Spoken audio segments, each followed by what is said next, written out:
नमो नमः। सर्वत्र संस्कृतम चैनल में आपका स्वागत है। आज हम लोग क्रिया ज्ञान के बारे में विस्तृत रूप से जानकारी प्राप्त करेंगे। आप लोग जानते हैं कि कर्ता ज्ञानम के बाद यदि अनुवाद में सबसे महत्वपूर्ण है तो वह क्रिया ज्ञानम है, क्योंकि क्रिया के द्वारा हम अनुवाद को सटीक कर देते हैं। जैसा कर्ता रहता है उसी के अनुसार क्रिया भी बदलती है। यदि कर्ता प्रथम पुरुष एक वचन में है तो क्रिया भी प्रथम पुरुष एक वचन में होगी। इस प्रकार हम जानते हैं कि क्रिया का हम विभिन्न लकारों में अध्ययन करते हैं, जैसे लट लकार है, लोट लकार है, लंग लकार है।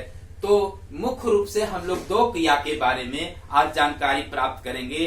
एक पठ जो मुख्य क्रिया है और दूसरा अस जो सहायक क्रिया है। आप लोग हिंदी व्याकरण में क्रिया के बारे में विशेष रूप से जानते हैं, जिससे किसी कार्य के करने या होने का बोध हो उसको क्रिया कहते हैं। मेरे प्यारे शिष्यों, यदि आप कर्ता और क्रिया का ठीक से ज्ञान प्राप्त कर लिए तो फिर आपको अनुवाद भारी नहीं लगेगा और आप बड़े से बड़े अनुवाद में यदि कर्ता और क्रिया को सही कर लेते हैं तो आपको 50% अंक आपको मिल जाएगा। तात्पर्य कि अनुवाद में सबसे महत्वपूर्ण कर्ता ज्ञान, जिसको हम लोग पहले पढ़ चुके हैं, और क्रिया ज्ञान ही सबसे महत्वपूर्ण है। तो आए हम लोग अब क्रिया ज्ञान का विस्तृत रूप से जानकारी प्राप्त करें। पठ धातु को हम लोग लेंगे। आप जानते हैं पठ माने पढ़ना होता है और यह परस्मैपदी क्रिया है। परस्मैपदी क्रिया आप लोग जानते हैं। परस्मैपदी क्रिया होता है जिसके तीतः अंति के अनुसार जिसका रूप परिवर्तित होता है उसको हम परस्मैपदी क्रिया कहते हैं। तो यहाँ हम लोग अनुवाद के दृष्टिकोण से क्रिया ज्ञान को पढ़ रहे हैं, अर्थात कर्ता के साथ क्रिया का हम लोग सुमेल करते हुए ज्ञान को प्राप्त करेंगे। इससे क्या होगा कि आपको अनुवाद में कम से कम कर्ता और क्रिया गलत नहीं होगा। जब कर्ता और क्रिया गलत आपका नहीं होगा तो आपको 50% अंक आपको अनुवाद में आ जाएगा। सबसे महत्वपूर्ण अनुवाद में कर्ता और क्रिया का ही है, चाहे वह अंग्रेजी हो चाहे हिंदी हो। अब आप जानते हैं कि संस्कृत में पुरुष 3 होता है, प्रथम पुरुष, मध्यम पुरुष, उत्तम पुरुष। एक वचन वचन भी आपका 3 होता है, एक वचन, द्विवचन, बहुवचन। तो सबसे पहले हम लोग लट लकार में पठ का कर्ता सहित क्रिया का अध्ययन करेंगे और इसका हम लोग ज्ञान प्राप्त करेंगे। लट लकार का मतलब होता है वर्तमान काल। और सबसे पहले पठ लकार को हम लोग देखेंगे। जैसे आप लोग कर्ता जानते हैं, वह पढ़ता है, तो वह पढ़ता है तो इसका संस्कृत हो जाएगा वह का संस्कृत स होता है। आप पठ का रूप चलाते हैं तो पठती होता है। यानी यदि कर्ता प्रथम पुरुष एक वचन का हो तो क्रिया के अंत में ती लगता है। एक बात यहाँ आप स्पष्ट रूप से जान जाइए, संस्कृत में मूल धातु का प्रयोग नहीं होता है, उसमें प्रत्यय लगता है। जैसे यहाँ ती लगा और इसी को आगे हम लोग धातु रूप में आगे के आप जब पढ़ेंगे तो धातु रूप में इसको हम विस्तृत रूप से आपको बताएंगे। यह जो है आपका प्रथम पुरुष में है, वह पढ़ता है सह पठती। वे दोनों पढ़ते हैं, वे दोनों पढ़ते हैं, तौ पठता। वे सब पढ़ते हैं,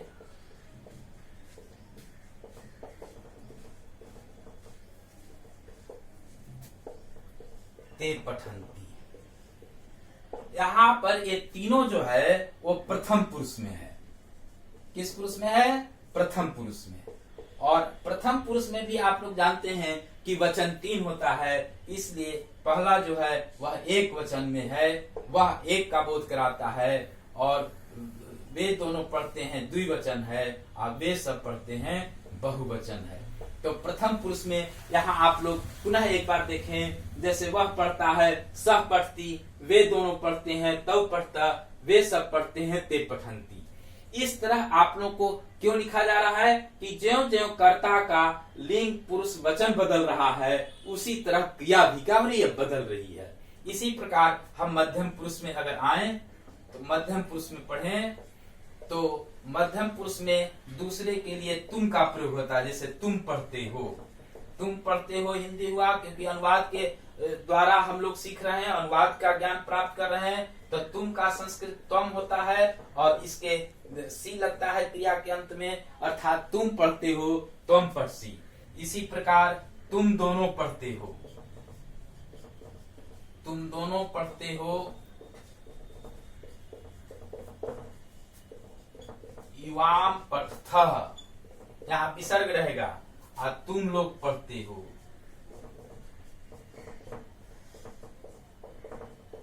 तुम लोग पढ़ते हो यूयम पठथ।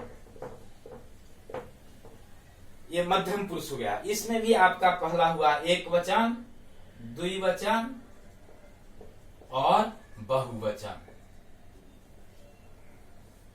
तो यहाँ पुनः आप लोग देख लीजिए, मध्यम पुरुष में तुम पढ़ते हो तुम पढ़सी, तुम दोनों पढ़ते हो युवाम पढ़थ, और तुम लोग पढ़ते हो युवम पढ़थ। अब हम लोग उत्तम पुरुष में लट लकार में ही इसका ज्ञान प्राप्त करेंगे।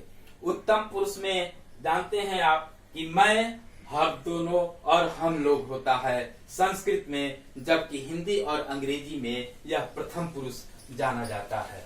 तो उत्तम पुरुष, उत्तम पुरुष में जैसे अहम, हिंदी पहले लिखिए, मैं पढ़ता हूं, मैं पढ़ता हूं, अहम पठामी। यही ट्रिक है। यह ट्रिक अगर आप समझ लीजिएगा तो अनुवाद में कर्ता और क्रिया कभी भी गलत नहीं हो सकता है। हम दोनों पढ़ते हैं,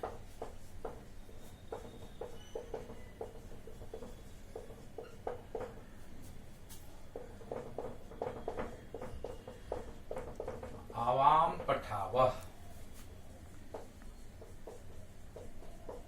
हम लोग पढ़ते हैं, वयम पठामः। अब एक बार आप पुनः उत्तम पुरुष में हम लोग पुनरावृत्ति कर लें। पुनः इसी तरह आप यहाँ भी वचन स्पष्ट, आपको थोड़ा सा अगर ध्यान देंगे तो वचन स्पष्ट है, क्योंकि मैं एक का बोध करा रहा है, हम दोनों दो का बोध करा रहा है, और हम लोग दो से अधिक का बोध करा रहा है। तो इसमें एक वचन मैं हो गया, द्विवचन और बहुवचन। तो पुनः देखिए, मैं पढ़ता हूं, अहम पठामी, यहाँ पर तीन जो है आमी है, आमी आवह आमा। तो मैं पढ़ता हूं, अहम पठामी, हम दोनों पढ़ते हैं, आवाम पठावा, हम लोग पढ़ते हैं, वयम पठामा। एक बात यहाँ स्पष्ट सुन लीजिए, बहुत से लोगों के दिमाग में है कि तीता अंति सीता था, आमी आवा आमा यदि हम कर देंगे तो आमी आवा आमा हम कर देंगे तो समझ में हमको आ जाएगा, हम क्या करेंगे कि अनुवाद बना लेंगे। नहीं, आदमी यह सोचता है कि केवल यह जान जाने से हम अनुवाद आएगा, ऐसा दिक्कत हो जाता है, और अनुवाद बनाते समय वो अनुवाद कर्ता और क्रिया गलत हो जाता है। सबसे अधिक जो गलती होती है अनुवाद में, कर्ता और क्रिया का सुमेल में, अर्थात कर्ता के अनुसार क्रिया न लिखने में ही होता है। इसलिए इस तरह से अगर आप याद करेंगे तो अनुवाद में गलती नहीं होगी, और कर्ता और क्रिया अगर ठीक है तो आपको 50% अर्थात 50% अंक मिल जाएगा। इसलिए इसको कैसे याद करेंगे? लट लकार में आप जानते हैं कि वर्तमान काल उसको कहते हैं, जो कार्य अभी वर्तमान समय में चलता है उसको लट लकार के नाम से जाना जाता है। तो आपको क्या करना है, अनुवाद के दृष्टिकोण से कर्ता सहित क्रिया को याद करना है। जैसे वह पढ़ता है, अभी आप लोगों को पुनः मैं पुनरावृत्ति करा दिया, पहले लिखवाया हूं, वह पढ़ता है, सह पढ़ती, वे दोनों पढ़ते हैं, तौ पढ़ता, वे लोग पढ़ते हैं, ते पठंती। ये प्रथम पुरुष हुआ, एक वचन, द्विवचन, बहुवचन। उसी प्रकार तुम पढ़ते हो, त्वम पढ़सी, तुम दोनों पढ़ते हो, युवाम पढ़थ, तुम लोग पढ़ते हो, युवम पढ़थ। और उत्तम पुरुष में मैं पढ़ता हूं, अहम पठामी, हम दोनों पढ़ते हैं, आवाम पठावा, हम लोग पढ़ते हैं, वयम पठावा।